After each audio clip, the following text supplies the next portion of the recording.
Bienvenidos a la materia Geometría Descriptiva 2 del Departamento de Dibujo. Espero que se encuentren muy bien. El día de hoy vamos a trabajar proyección oblicua frontal. Vamos a ver en particular la proyección de punto y la base de proyección de recta, dejando el resto de los casos de recta para un próximo video. A partir de los elementos estudiados en el video anterior, nosotros podemos dentro de nuestra área de dibujo ubicar las proyecciones del origen de coordenadas, de los ejes X y Z, además del eje Y colocar la representación a través del teorema de Tales del factor de deformación. Estos elementos nos van a permitir representar a un punto cualquiera, por ejemplo el punto A.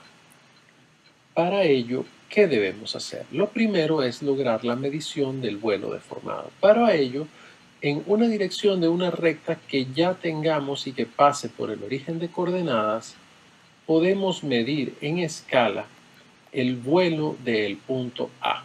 Por ejemplo, podemos usar la porción negativa del eje Z.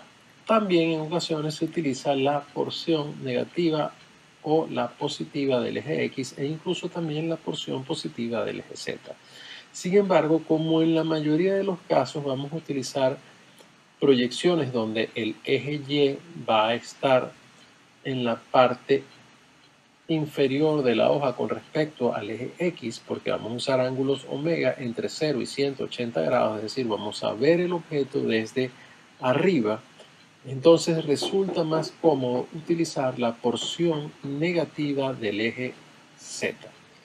Pero esto es indiferente. Sin embargo, la mayoría de los dibujos que vamos a presentar, si no todos, a lo largo del curso, vamos a utilizar, repito, la porción negativa del eje Z para medir los vuelos positivos. Si tuviésemos que medir vuelos negativos, los mediríamos hacia la porción positiva del eje Z, simplemente como una línea más en la cual podemos medir a partir del origen ese valor de vuelo. Una vez que ubicamos el valor de vuelo sobre esa dirección, como aparece resaltado en naranja en el área de dibujo, vamos a pasar una recta paralela al factor de deformación Q por ese punto y vamos a cortar el eje Y proyectado. En el sitio donde cortamos el eje Y proyectado, la distancia que hay de ese punto al origen de coordenadas es el tamaño del vuelo deformado. Para ubicar la llamada referencia horizontal del punto A, es decir, una referencia que se encuentra en el plano XY, lo que vamos a hacer es representar un lugar geométrico dado por una recta paralela al eje X por ese vuelo deformado. Para terminar de ubicar la referencia horizontal del punto A, vamos a proceder a medir la distancia lateral, es decir, la X de A. Y eso lo vamos a hacer desde el punto que conseguimos en el eje Y proyectado y lo vamos a medir sobre la línea que representa el lugar geométrico en el plano horizontal cartesiano de esa referencia. Si el valor de x de a fuese negativo, lo vamos a medir a la izquierda del eje Y. Si el valor es positivo, lo medimos hacia la derecha del eje Y, siempre midiéndolo sobre ese lugar geométrico. Una vez ubicada la referencia horizontal del punto A y debidamente identificada con el nombre de la proyección, es decir, A, una barra y la letra H indicando que es horizontal, vamos a proceder a ubicar la proyección del punto A, pasando una recta vertical, es decir, una recta paralela al eje Z, por la referencia horizontal del punto A. Y vamos a medir en verdadero tamaño según la escala trabajada a partir de esa referencia horizontal el valor de la cota. Si la cota es positiva, la vamos a medir hacia arriba como aparece en la lámina y si es negativa la vamos a medir hacia abajo de la referencia horizontal. Y entonces vamos a indicar el punto A como A con una barra y la cruz correspondiente a la ubicación del punto. Eso entonces nos forma un par que siempre debe estar presente, el par de proyección más referencia horizontal. La referencia horizontal es de uso obligatorio, sin embargo vamos a ver más adelante que hay un par de referencias adicionales que pueden ser utilizadas eventualmente, como son la referencia lateral y la referencia frontal. Nosotros podemos utilizar la referencia lateral también como un elemento para representar el punto. Aunque repetimos, el que es de carácter de uso obligatorio es la referencia horizontal. Para ubicar la referencia lateral de un punto, representada como A barra con superíndice L, lo que vamos a hacer es medir el vuelo de la misma manera que lo hicimos para el caso de ubicar la referencia horizontal, pero cuando cortamos el eje Y, en vez de pasar una recta paralela al eje X, vamos a pasar una recta paralela a Z. Y vamos a medir a partir del corte de esa recta paralela a Z con el eje Y el valor de la cota. Lo vamos a medir hacia arriba si la cota es positiva y hacia abajo si la cota es negativa. Allí podemos ubicar la referencia lateral del punto y una vez que tenemos eso pasamos una línea paralela al eje X y vamos a medir en escala el valor de la X del punto, en este caso la X de A. Y podemos entonces así obtener la proyección espacial del punto. Otra forma de trabajar alterna es utilizar la referencia frontal del punto, indicada como A barra superíndice F.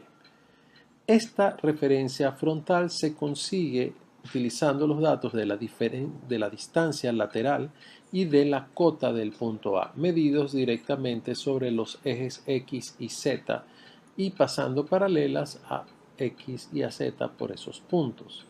Así ubicado el punto de referencia frontal, podemos por allí pasar una recta paralela al Y proyectado y entonces medir el vuelo. De ser positivo, se mide hacia el lado donde los vuelos son positivos según el eje Y proyectado y si es negativo hacia el lado negativo. Para poder hacer esa medición, primero debemos medir el vuelo, deformarlo con el factor de deformación Q y una vez que tengamos el corte de ese vuelo en el eje Y deformado con respecto al origen de coordenadas, lo vamos a medir a partir de la referencia frontal del punto A. Un elemento importante en la visualización de los puntos es ver cómo el ángulo omega tiene un efecto en la representación del punto. El primer elemento que se ve rápidamente es cuando ubicamos la referencia horizontal del punto. Podemos ver cómo se desplaza para ángulos menores a 90 grados, para ángulos entre 90 y 180, para ángulos entre 180 y 270 y para ángulos entre 270 y 360 grados. En estos casos utilizamos un mismo factor de deformación Q para no alterar ese elemento.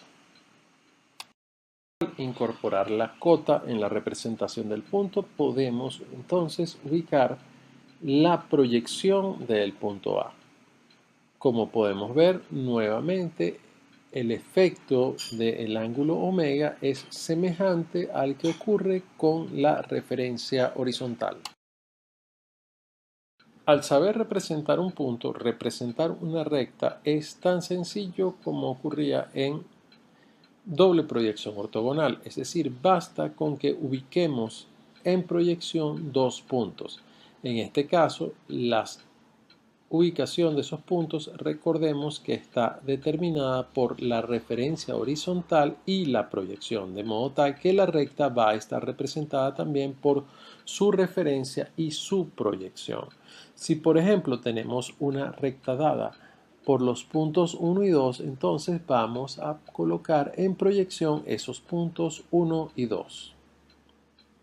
Acá mostramos cómo debe verse la representación de una recta R dada por los puntos 1 y 2, conocidas todas sus coordenadas cartesianas.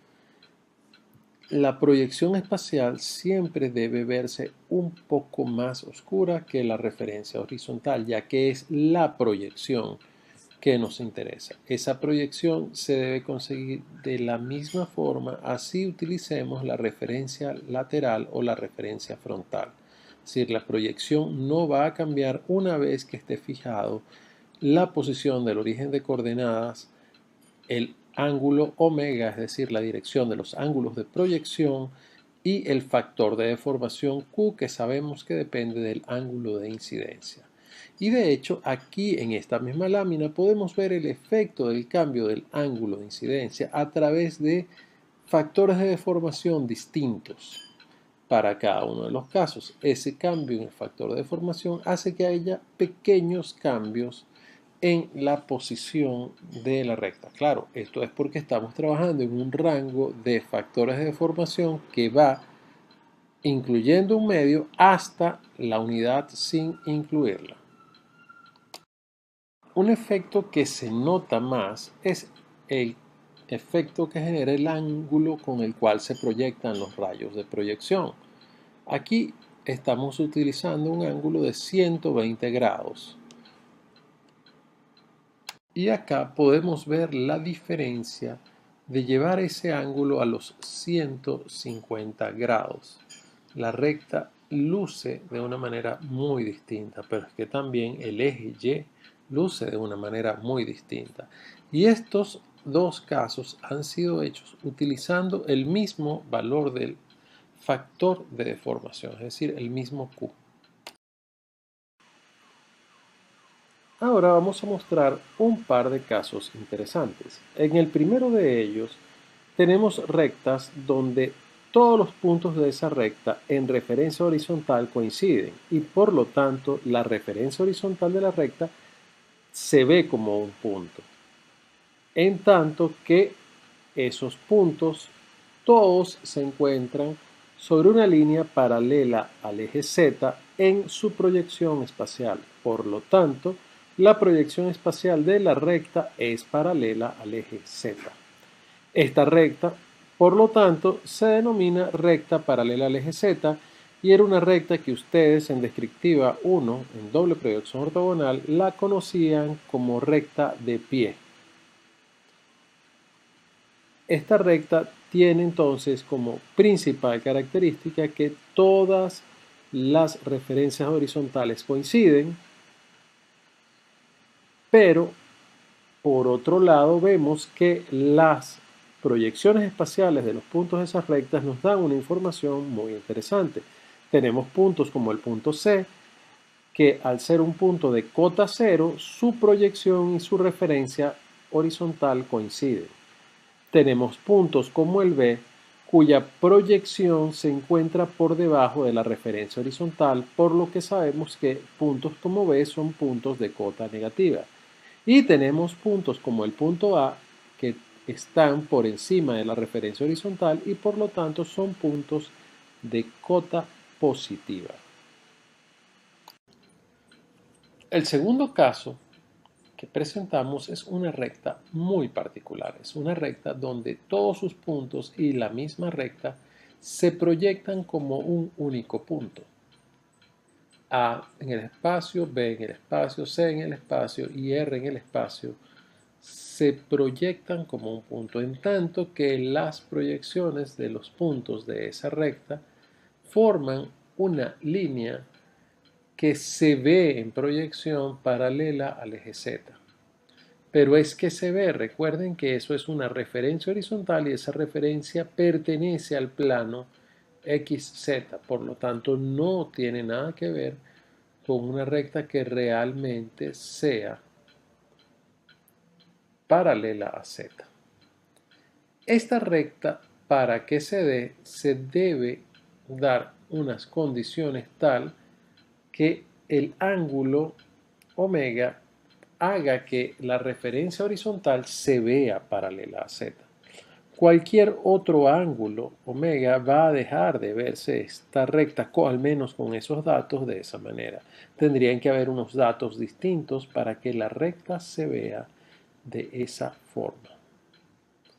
Y este tipo de rectas se le denomina recta paralela a los rayos de proyección o recta proyectante.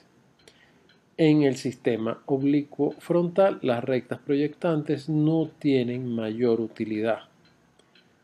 En cambio, cuando se estudió doble proyección ortogonal, las rectas proyectantes eran de gran utilidad, ya que eran rectas o paralelas a Z o paralelas a Y, esas rectas que ustedes llamaban de punta o de pie, y eran extremadamente importantes para la resolución de una cantidad importante de problemas.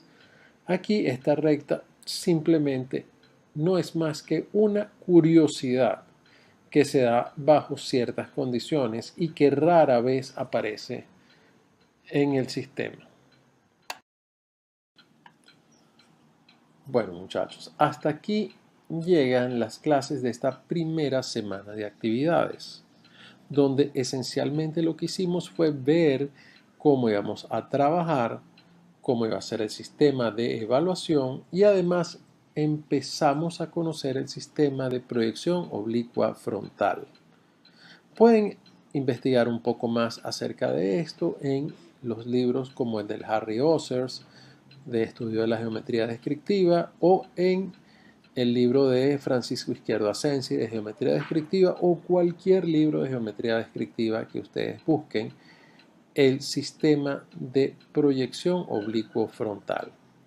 En alguno de esos libros les van a estar hablando de otros sistemas oblicuos como el oblicuo horizontal o el oblicuo lateral, que nosotros no vamos a trabajar.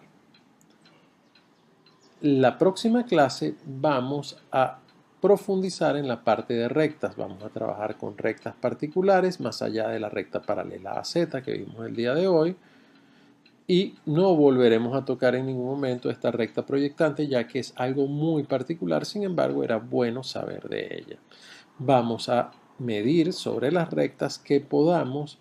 Algunas no vamos a tener aún una técnica para medir, sino que tenemos que esperar a avanzar un poco más en la materia para poder medir sobre ellas. Y también vamos a hallar los puntos de las rectas donde éstas cortan o penetran a los planos cartesianos, es decir, dos puntos que ustedes ya conocían, la traza horizontal, la traza frontal o vertical, y a ese le vamos a añadir la traza lateral. Pero estos detalles vendrán en la próxima clase. Les deseo lo mejor para todos ustedes y nos vemos en el próximo video.